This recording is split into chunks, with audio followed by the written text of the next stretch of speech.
I'd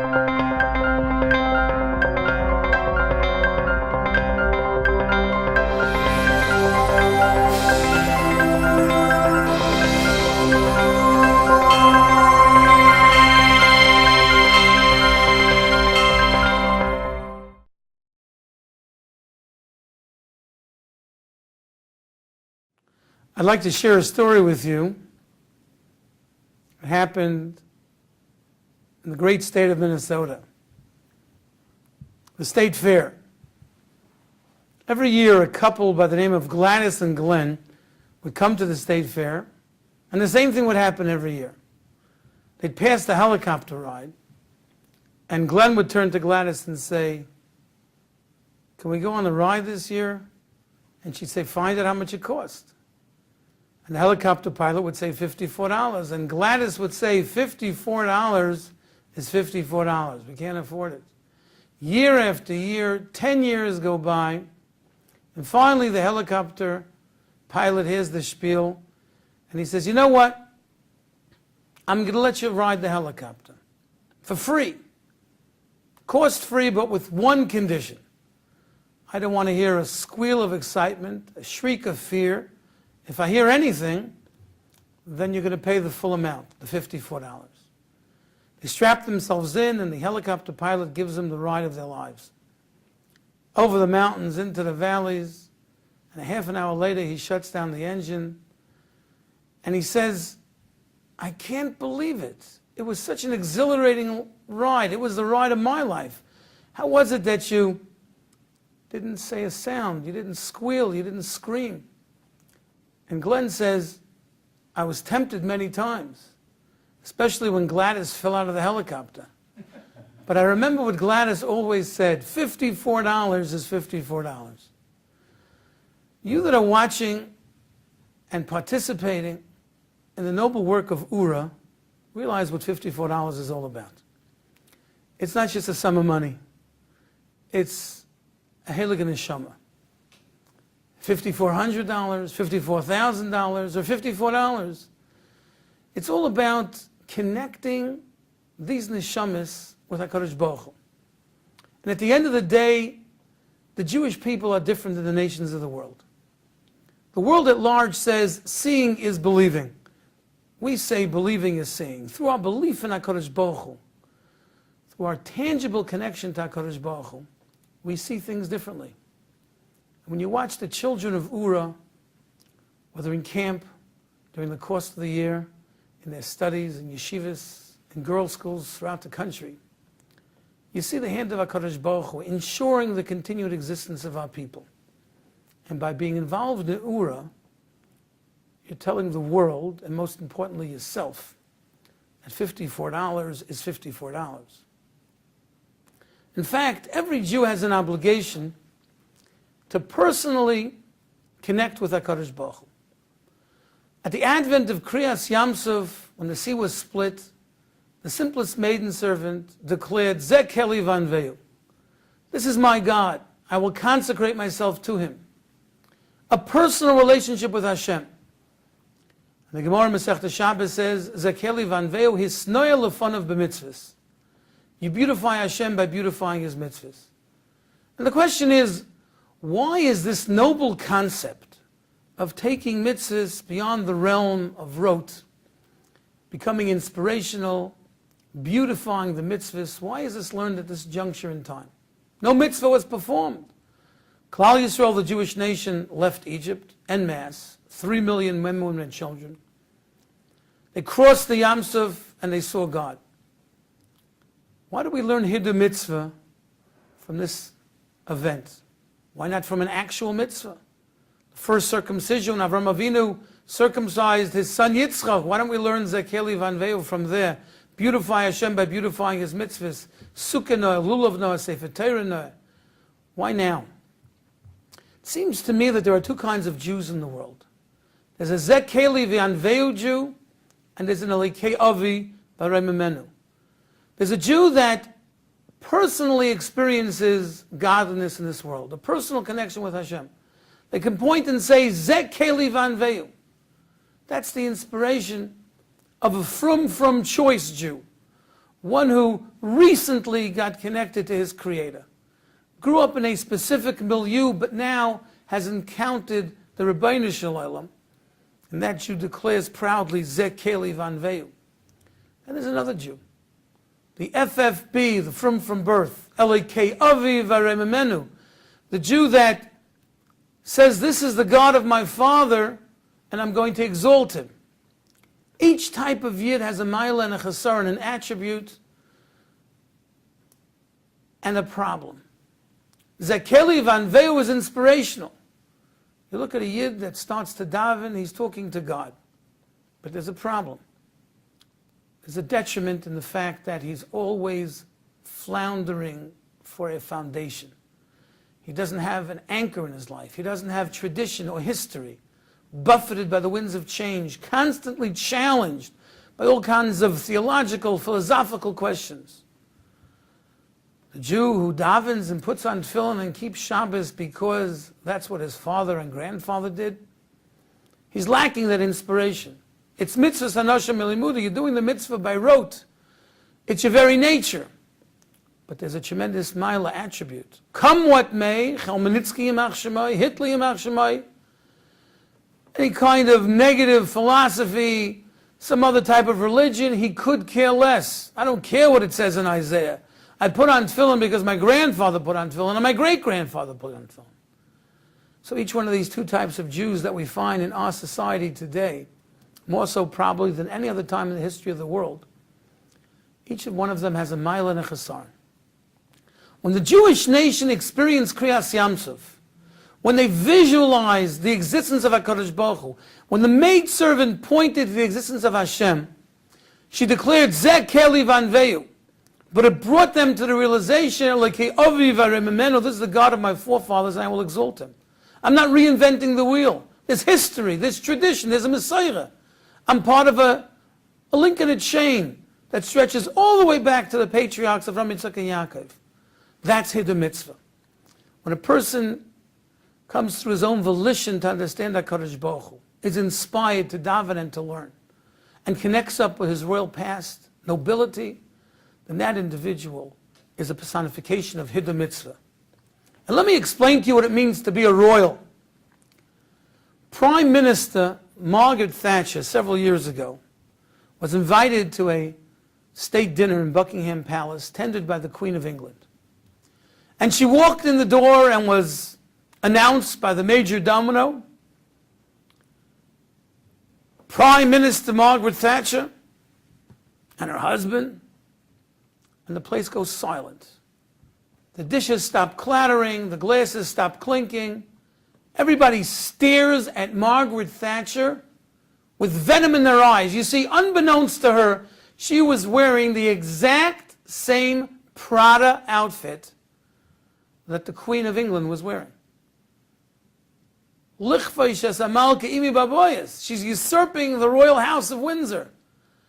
The media the next day had a field day. A commoner, Margaret Thatcher, wears the same Prada outfit as the Queen.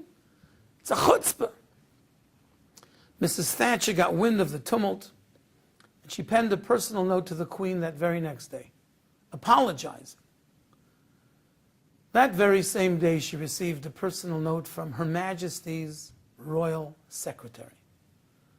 The note said, Dear Mrs. Thatcher, the Queen of England does not notice what other people are wearing. End of story. Have a wonderful day. You see, because to the Queen of England, you're not even a blip on the radar screen. This is the royal house of Windsor. What you wear, what you don't wear, doesn't make a difference. She's the Queen of England. We are royals. How the nations of the world conduct themselves, how they entertain themselves, how they talk, how they speak, how they eat. They're not even a blip on the radar screen. The Queen of England has a royal guard of the Royal Grenadiers who plays the bagpipes under her window every time she eats breakfast. Rain, snow, sleet, hail, Tisha B'Av, Yom Kippur, Sukkot, Purim. He plays the bagpipes. That's how a royal eats, serenaded by this royal constable. Her whole year is planned out. She travels to Zimbabwe, November 13th. She'll descend from the airplane, and she takes the flowers from the girl third to the right in the yellow paisley dress. And then she flies to Canada for a ribbon-cutting ceremony of a new children's hospital. Her entire year is planned out. She's a royal. We are royals. Our entire year is played out. Tisha B'Av, if Mashiach's not here, we're going to fast. And Yom Kippur, we're going to fast. And Erev Yom Kippur, we're going to eat. And on Sukkot, we're going to eat in a booth. And on Chanukah, we're going to light neris and eat latkes. If you're in Eretz Yisrael, Sufganiyot. Our whole lives are planned. Pesach, Shavuos, Sukkot, Tzom Gedalia. Getting up in the morning for Slichas. We are royals. And the rest of the world is not a blip on the radar screen. And the truth is that what Ura is doing is reconnecting the past with the future. They're taking children who have a royal past, the royals of the world, the Amanivcha, Mamlechas Kainim, the Gei Kadesh, a holy nation, a nation of royals, every Jew. And they're connecting those dots. A few generations may have passed, acculturation, assimilation in the United States, in the former Soviet Union, wherever it might be. But those children are learning the same Mishnayos, saying the same Tehillim that were offered by David HaMelech. They're reliving the Davidic dynasty. That's what Ura is all about. And that's the ultimate Hiddur mitzvah. Zeh keli vanveu. This is my God. Elokei avi v'arei. It's the God of my forefathers, and I'm going to exalt him. And that's happening every single day with tens of thousands of children throughout North America. Hiddur mitzvah. The Gemara has a machlokes exactly how an individual fulfills Zakeli Vanveu. One position in Masechta Shabbos is his snoil of fun of the mitzvahs. Beautify God by beautifying his mitzvahs. How do you beautify HaKadosh Baruch Hu, the most exquisite and beautiful existence in the world? You beautify him by beautifying his mitzvahs, says the Gemara. Sukkah, lulavna, sefer Torah. A beautiful lulav, sefer Torah. A beautiful esrig. There's another position in the Gemara. Mahu rachum v'chanun afator rachum v'chanun. V'lachta b'drachav, to walk in the footsteps of God. That is how an individual beautifies his relationship with HaKadosh Baruch Hu. Becoming outstanding in Ben Adam Lamakeh. And becoming outstanding in Ben Adam Lachaverei. His interpersonal relationships. One can't say, caveat emptor, buyer beware. Your place of business has to be a place of sanctity of Kedusha. But you can't just say, because I'm an empirical Jew and I'm an honest person, that's sufficient. There must be kashrus and Shabbos and all the mitzvahs in the Torah. In fact, there's a question one can ask on a well-known chazal. Our rabbis teach us. Gedela achnasas orcha mikabolas pnei shchina. And we learn this from Avraham Avinu, that it is greater to welcome guests into your home than to welcome the divine presence of Hashem. Avraham Avinu is ill. Third day after his surgery, the bris milah. The patriarch Abraham is very not well, and he's visited by Hashem. The Gemara says, "The Shechina's b'reish mita shel kol chayla." You want to visit God? Go to the hospital. Visit somebody who's not well. The presence of Hashem is found at his bed, at his bedside. So Avraham Avinu is visited by HaKadosh Baruch Hu, and he leaves the presence of Hashem to go welcome strangers into his home. Now the purpose of every mitzvah is to get close to Hashem. So why would he leave the presence of Hashem to perform a mitzvah to get close to Hashem? He's already close to God. In fact, God is in his home. God's visiting him. HaKadosh Baruch Hu, the Shechina is b'reish mita shel kol chayli. I believe the answer is simple. When a person grows in life, he has an obligation, v'dafka bay, to cleave to HaKadosh Baruch Hu. Now, how do you cleave to Hashem, asks the Gemara. Eishech lasu, he's a fire that will consume. You embrace God, you're gone. You're incinerated. Says the Gemara, mahu afato, v'olachta b'drachav. Dveikus b'Hashem means to walk in the footsteps of Hashem. That's how you cleave to him. There's no impediment, there's no chatzitza. And at the end of the day, just as Hashem is merciful and compassionate, you have to be merciful and compassionate.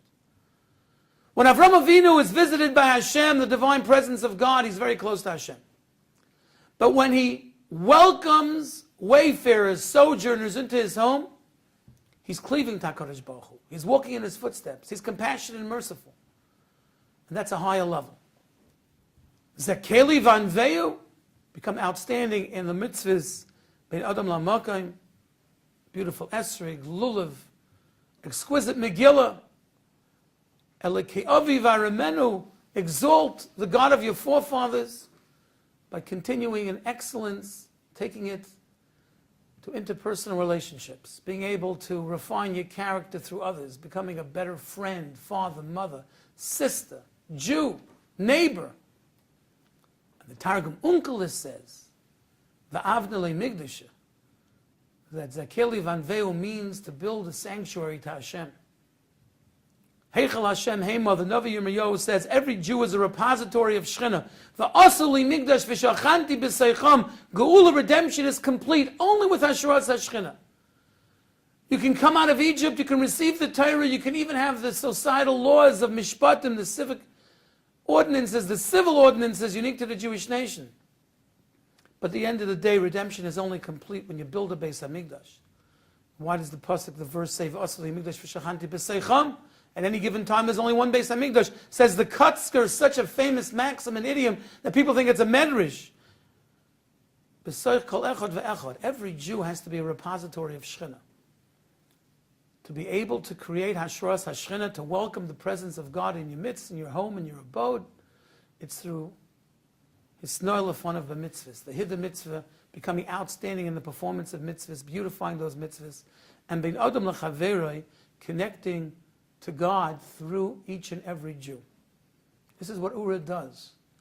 And those that are involved in Ura, mostly on a volunteer basis, do it l'shem shemayim, beginning with Rav Tzaddik, Rabbi Mintz Shlita, and all the incredible personalities involved. I have a close friend, Rabbi Biderman, who's also involved in Ura. And you see these people who are very busy in life, in different facets of life. But at the end of the day, their heart is with Ura because their heart is Hiddur Mitzvah. Their heart is beautifying their relationship with God through other Jews and finding the beauty in each and every Jewish child. And that's what it means to support and encourage Ura in their worthy endeavors. What does Hiddur Mitzvah mean? Well, the personification of Hiddur is the mitzvah of Esrog. L'kachtem lachem b'yom harishon pre-eitz Hador. The Hiddur is personified. A microcosm of every Hiddur mitzvah is the Esrog, a beautiful Esrog. I'll tell you a story about an Esrog. There was an elderly woman who lived in Shavel, in Europe, in Lithuania, and her children lived in the city of Brisk. And the children once approached the Brisker Rav Zatzal, and they said to him, Rav, we need your help. A mother lives in Shavel, and it's very hard to travel to Shavel. It's expensive to travel to Shavel. We barely see our mother. She comes just for Yom Tov. Can you please convince her the next Yom Tov that she comes to move to Brisk? Her children and grandchildren live here. And the Rav said, of course. What a wonderful thing to do. And the elderly woman came to Brisk, and the Brisker Rav approached her and said, Mein teure Frau, my dear lady, move to Brisk. Join our community. You'll have nachas for your children and grandchildren close up. And she says, Rebbe, revered Rabbi, I would do whatever you ask me to do, but that I can't do. Ich kann nicht weggehen from Shavel. I can't leave Shavel. And I'll tell you why. My grandfather had a dream. His dream was to own his own lulav and esrog. Today it's relatively easy, especially through the auspices of Ura. They hand out hundreds and hundreds of lulav and esrogim throughout the course of the year, right before Sukkot, to so many different individuals, encouraging them in this beautiful mitzvah, having them taste the exquisite nature of the mitzvah, to savor the flavor of lulav and esrog. But it wasn't that way. Even as a child growing up in Flatbush, my father's Zatzal, blessed memory, was a Rav in Bensonhurst. And there were a couple of sets of lulav and esrogim the shul would acquire for everyone. But in Shavel, there was one esrog. The esrog of the Rav, the rabbi of Shavel. And everyone used that esrog. And my grandfather had a dream. He wanted his own esrog. So he saved his kopecks month after month, year after year, over 30 years. And he and my grandmother traveled to the Meicher Esrogim, the one who would procure the lulav and esrogim for all the Jews in Lithuania, with a whole sack of cash. And he spills it out and he says, please, I want to buy a beautiful set. And the man painstakingly counts out every coin, every kopek. And he responds, I'm very sorry to say, but you don't have enough money even for the simplest set. It's just not here. And my grandfather walks out and he bursts into tears, 30 years of scrimping and saving, and he can't buy one set. And then he has a flash, a stroke of inspiration. He says to my grandmother, you know, we're older people already. The children have gone, we're empty nesting. Let's sell our house. We'll sell our house and move into a room, and with the money I'm sure we'll be able to procure a beautiful lulav esrog. She says one word, Maskim, I agree. And they go home, they make the arrangements, they sell their home, they come back to the Meicher, the seller of lulavim and esrogim, and they give him a ton of cash, a wad of bills. And he looks at the money in amazement and he says, with this I'll get you the finest lulav and esrog, not just in Shavel and Litte and Poland, it'll be the beautiful, most exquisite lulav and esrog. And true to his word, several weeks before Rosh Hashanah, he comes to Shavel with the precious lulav and esrog. It was exquisite. The Rav was taken aback. It was breathtaking. The most exquisite esrog. The Rav declared, I will bench on the first day with your lulav and esrog. And the word spread like wildfire throughout Shavel. What an exciting thing. Their own friends sold their house for a lulav and esrog. And what type of exquisite esrog it was. People started lining up. Husband would go to work, and they'd ask my grandmother, can I look at that esrog? And she'd lovingly unwrap it from the silk wrapping. She'd show them the esrog, and they were just so excited, looking forward to the mitzvah they could perform. And then one day, somebody timidly asked, can I touch the esrog? She hesitates. Of course you can touch the esrog. She unwraps the esrog from the kunku wrapping, and she hands it over to the fellow, and she doesn't know how it happened, but it slipped out of his hands and fell to the ground, and the pitum broke. She didn't know what to do. They sold their house for the esrog, and now the pitum is broken. She falls to the feet of her husband when he comes home, and she's crying unconsolably. And the husband says, what happened? Are the children healthy or well? Anybody in the hospital? Anybody not well? Everybody's healthy and well. So what happened? I can't believe it, but I'll tell you what happened. My man, my entire man, my dear husband. I foolishly let somebody hold the esrog. It dropped. The pitum is broken. The esrog that we sold our house for. How can you forgive me? How can you look at me? And he pulls himself upright and he says, my grandfather, he says, the Zelba Rabbeinu Shalom, the same God that commanded me to take the esrog on the first day of Sukkot, commanded me not to get angry at my wife, commanded me to honor and cherish my wife, more than I honor and cherish myself. I refuse to get angry. As mehotnish, if we don't have an esrog or potter, concluded his granddaughter, Rebbe, Briskerov. My husband passed away. My children don't live here anymore. But when I go to the market in Shavel to purchase some eggs, fruits and vegetables, I walk past my grandfather's house. I walk past that furnished room. And I point to the room and I said, that's the room where the esrog dropped, the pitum broke, and my grandfather refused to get angry at my grandmother. How could I leave Shavel? It's such an inspiration to me. At the end of the day, the Briskerov said, you're right, you can't leave Shavel. And that's exactly what we're trying to do. We're trying to create homes, seeped with Torah and mitzvahs, and chesed, loving kindness, so that children and grandchildren will walk by and say, my grandmother lived in that home. My grandfather lived in that home. How can I leave this neighborhood? How can I move anyplace else? That's where they learned Torah. That's where they supported Torah. That's where they didn't get angry. That's where there was Asherat Hashchina. That's Hiddah Mitzvah. That's real Hiddah Mitzvah. That's Hiddah Mitzvah in relationships. Rabbi Shlomo Zalman Auerbach Zatzal was coming home. He was already quite frail, accompanied by one of the Talmidim who literally carried him up the stairs. As they're walking up the stairs, Rabbi Shlomo Zalman is fixing his kapot, his chalat, straightening his hat, grooming his beard. And he says, the Rebbe is expecting an important visitor? He says, yeah, of course. Who's coming to see the Rebbe? The Shechina. Kodesh Baruch Hu. Shechina.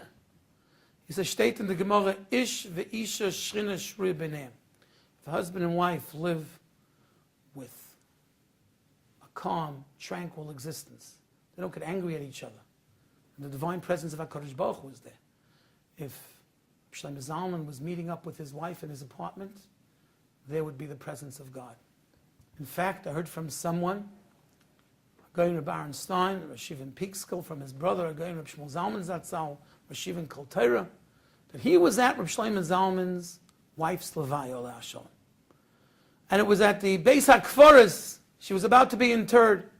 And the custom is that the husband and the family members ask Mechila. The last time they'll see this person on earth, they ask for forgiveness if they've hurt them, insulted them, not treated them properly. In front of all the assembled, Reb Shlomo Zalman turns to the people of the Olam and he says, Dachsach me, it seems to me, ich darf nicht beten Mechila. I don't have to ask forgiveness of my wife. Everything that we did was Lefidal Chalkei Shulchan Aruch. We followed the rules. We did the Ratzon Hashem. Everything that we did in our life, our relationship was predicated and based on the 4 volumes of the Shulchan Aruch, the Code of Jewish Law. So Shlomo Zalman was saying, standing before his wife on her way to the Alma D'Kshait, the world of truth, we never got into a fight. I never insulted her. I never hurt her feelings. Isn't that an incredible statement? Isn't that Hiddur Mitzvah? Isn't that? Because at the end of the day, this whole exercise of life is to create Hashras Hashchina. That HaKadosh Baruch Hu's divine presence should be welcomed in our homes by what we eat and what we say and how we daven and how we learn.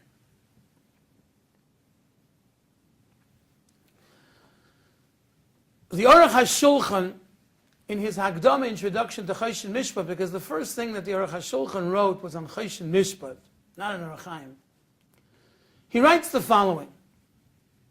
The reason why there are so many machleksim in Klal Yisrael between Tanoim and Amoraim and Rishonim and Acharonim and Gaonim, up to the very day, different shittas and positions, is because Torah is a shira. It's an exquisite song. And the koilos mishunim, the various sounds, the different sounds, are the tiferes, are the glory of that Torah. Each individual's way of learning, his approach to life, his Messiah, his tradition, contributes to this symphony that we call Torah. So that the fact that there are different streams, the fact that there are Hasidim and Litvaks, bigger and smaller, those that live in Eretz Yisrael and in Chutz La'aretz, different types of Jews, all serving HaKadosh Baruch Hu with the proper Messiah and tradition. There were 12 crossing sites. Shiftei Kol left Mitzrayim, Ruvain had his crossing site, Shimon had his crossing site. And they were all unique and they were all real, as long as they were crossing over to receive the Torah. And the lanes were transparent so they could see each other crossing en masse with their own Messiah. That's the Kolos Mishunim, the magnificent, varied sounds of the Torah of every Jew. In fact, the Baal Shem Tov Zatzal says that concerning the Tachash, this multicolored animal, some say was a seal that was on top of the Mishkan, the tabernacle, made from its fur. State in the Targum, Rashi quotes it, Sus umizgoa begavne shelo. It preens, it takes pride in the various stripes. Says the Baal Shem Tov Zatzal, the only one who sees the Tachash is the Rabbeinu Shalom. It's covering the Mishkan. He looks down and sees the different stripes of Jews, and he's sus umizgoa begavne shelo. He takes pride in his handiwork, in the various stripes of Klal Yisrael.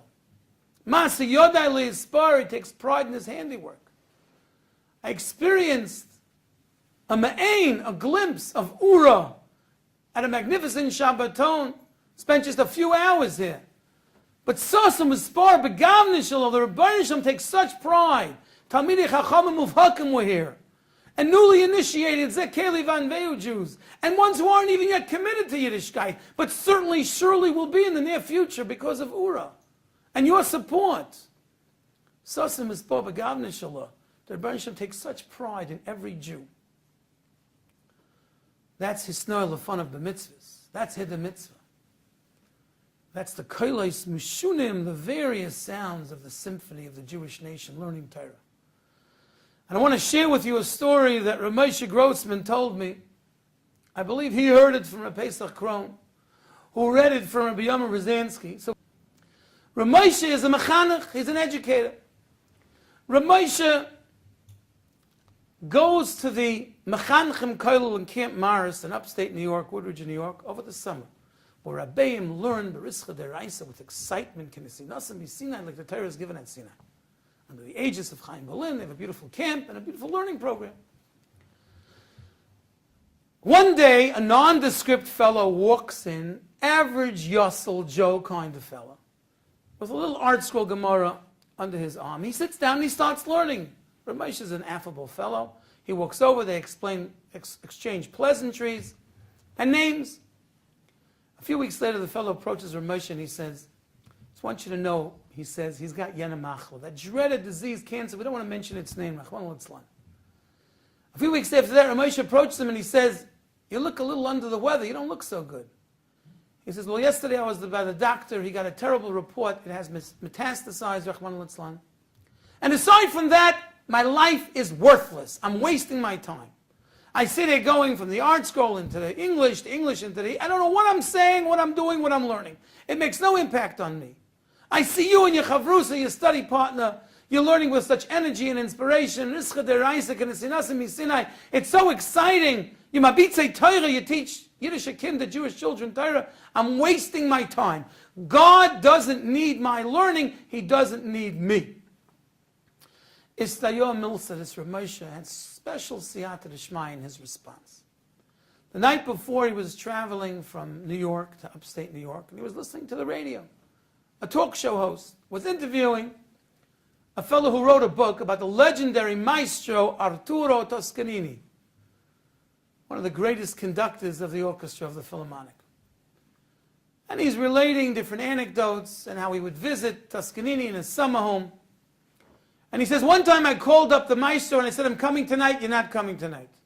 I got to see you, you can't come tonight. Why not? Because, he said, there's a very complex symphony that's being played on the radio, broadcast live from a world-class orchestra. And I know you, you're going to nudge me. Of course, I'm paraphrasing because they both didn't speak Yiddish. You're going to nudge me, you're going to drive me crazy. I'm not interested in hearing your narishkeit. I want to listen to the music.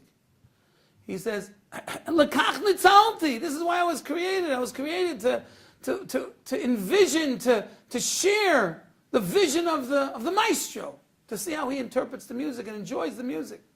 He says, fine, but tonight, Kafel Mechupel, tonight, B'nai Godav, B'nai Ruvain, don't ask me anything. Don't say anything.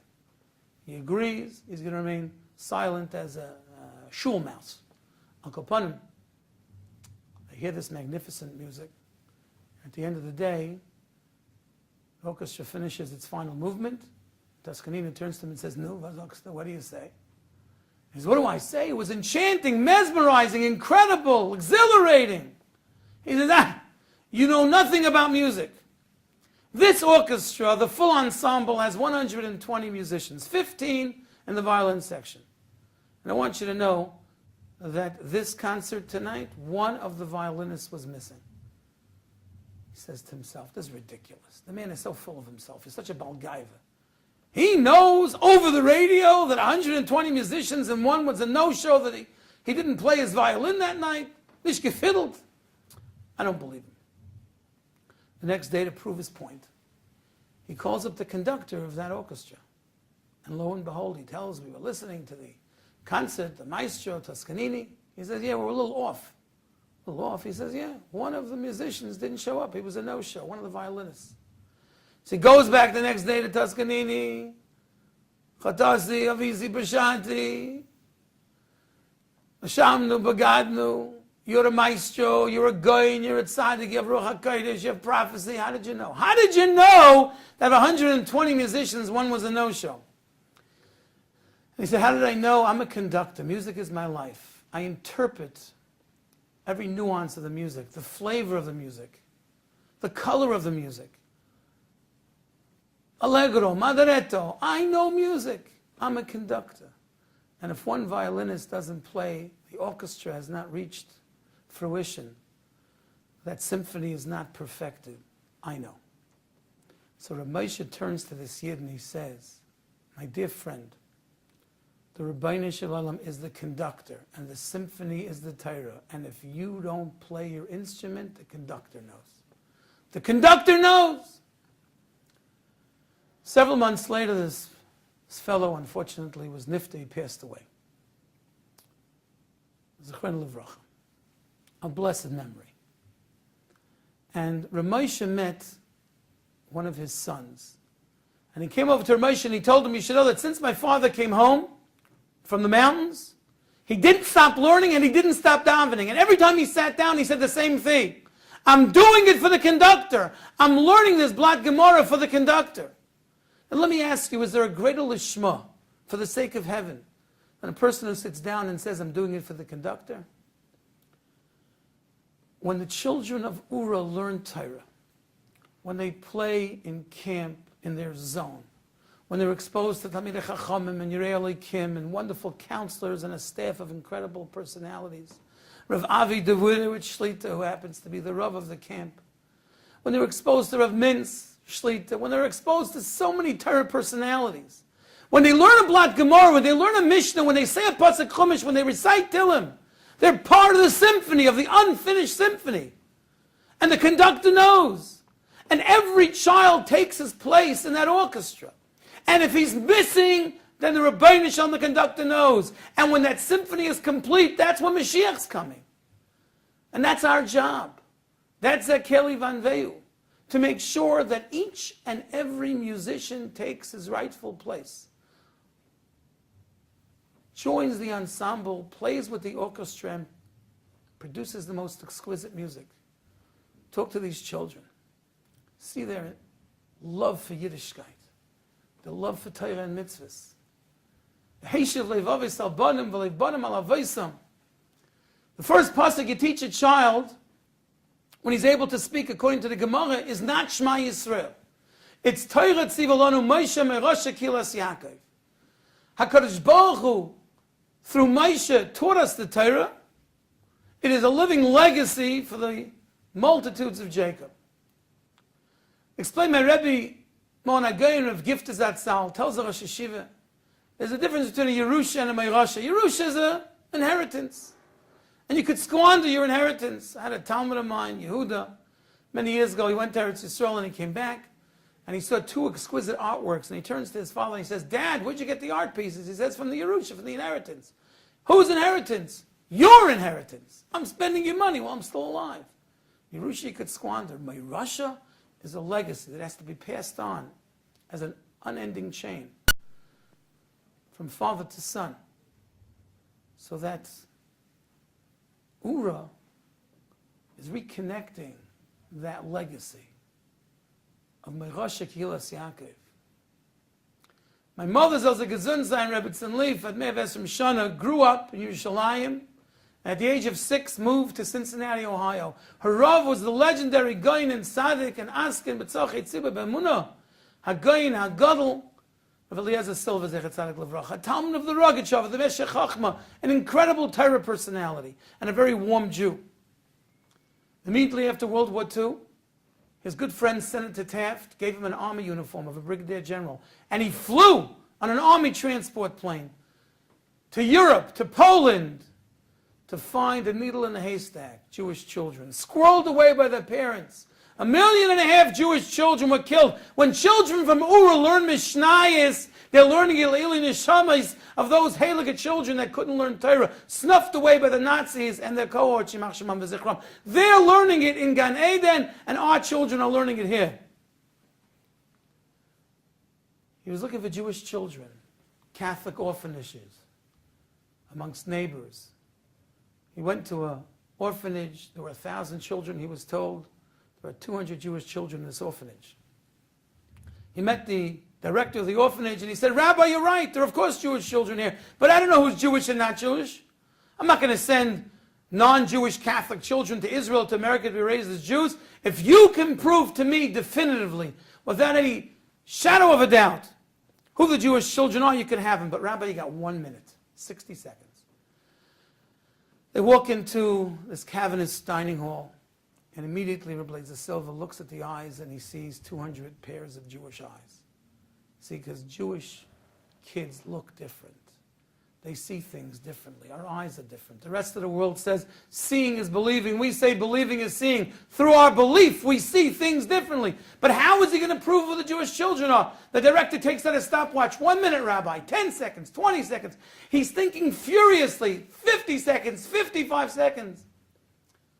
In sheer desperation, Rabbi Silva cries out the clarion call that Jews have cried out upon the birth of a child, upon the bris milah of a child, with the demise of a Jew. Shema Yisrael Hashem Elokeinu Hashem Echad. Hear, O Israel, the Lord our God, the Lord is one. And 200 Jewish children came running to him. Mama, mama, mama.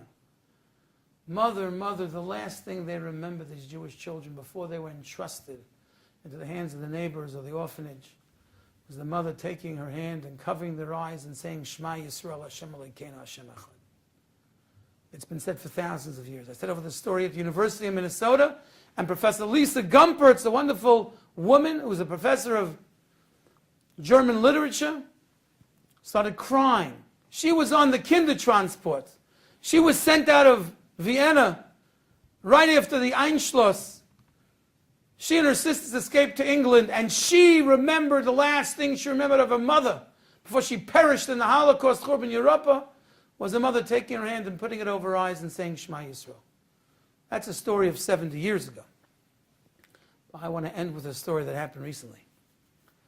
There's a network of Torah schools. The Ur is also connected with so many different schools, and they send their children to those schools. And I met a young man who goes to this school, Shalom Torah School. And I got a phone call from a Mora, a teacher, who told me that there's a girl in her class named Chana, 5th grade. She calls the mother with a nachas call to tell her the great news that Hannah had prayed beautifully mincha, the afternoon prayer that day. And the mother says, I think I know why. Last night I had a migraine headache, and I went to bed early. And Chana came into my room, and I feigned, I made believe I was sleeping. I was too tired to converse with her, to engage with her. And Hannah saw that placard of the Shema Yisrael transliterated into English that you gave us at the beginning of the year to say with our daughters. Can't read Hebrew yet, she said. And she saw it amongst my papers, so she figured I hadn't said it yet. So she takes the placard, walks over to me, puts her little hand, her right hand over my eyes, and she says, Shema Yisrael Hashem Elokeinu Hashem Echad. She finishes the Shema prayer. She kisses me on the forehead, puts away the placard, and closes the door. The next morning, Hannah's coming down the stairs for breakfast. And I say to her, Chana, I had this great dream last night. I went to sleep early and I hadn't said the Shema, and you walked in the room and you put your hand over my eyes and you kissed me and you said Shema with me. And she says to the teacher, that's probably why she was so well behaved in school today. That's why she davened so nicely. And I said to myself, for thousands of years the mothers have said Shema Yisrael with the children. But now the children are saying Shema Yisrael with the mothers. It's v'heshiv levavis al banim v'lebanim al avaisam, a living embodiment of the words of the prophet. That there'll come a time when the children will bring their parents back. And that's exactly what Uri is doing. These children are not just coming back. There's a Mahapecha revolution where hundreds and hundreds of families are becoming Torah observant with partners in learning, Talmud study partners. They're keeping kosher, they're keeping Shabbos. There's a renaissance of connection to HaKadosh Baruch Hu, of Zeh Keli Vanveyu, Hidden Mitzvah, in the mitzvahs themselves, Hidden Mitzvah in interpersonal relationships, and it's all through Ura. HaKadosh Baruch Hu should be mechazik them. We should be mechazik them for these kailos mishunim, these incredible sounds. This orchestra, this symphony that's being played by the children of the Jewish nation, the royals of our people, with a lineage that's thousands of years old, since the giving of the Torah, Mamlechas Kainim V'Gei Kadosh, a nation of kings, to learn Torah, to perform mitzvahs, to go closer to HaKadosh Baruch Hu. And the merit of Hevel Piyim Shel Tinegu Shel Beis Rabam, the young children learning Torah, we will merit to see generations, Yesharim Yevairach, outstanding children and grandchildren, immersed and steeped in Torah and mitzvahs, and they will herald, they will ensure the great simcha that it's almost upon us, coming of Mashiach Tzidkenu b'mehera v'yameinu. Amen.